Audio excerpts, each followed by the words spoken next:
तो ये 4:45 होगलानी आ बहुत जोर वर्षा होती दीदी मुझे मानने बसीची दिन सारा आप देखिए ठंडारे मुँह को फुली गलानी तो वर्षा भी बहुत मात्रा हो दीदी बस मुझे वर्षा बहुत मात्रा होते मात्रा आपको देखो वीडियो देखो एबे तो श्रावण मास आप जानते चाष माने टाइम चाष टाइम तो पानी नहले वर्षा माने चाष केमी भाव करा बाकी वर्षा बहुत होती तार साउंड तो आपने शुणी पारे केते मात्रा वर्षा होती बहुत अलसुआ लगी दी जन सारा बसीचु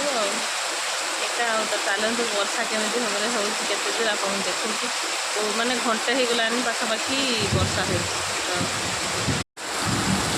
तो केते मात्रा वर्षा हो देखो पूरा ना बन्या स्थिति आसीगलानी आम बाहर एत जोर वर्षा हो घड़घड़ी भी मारुची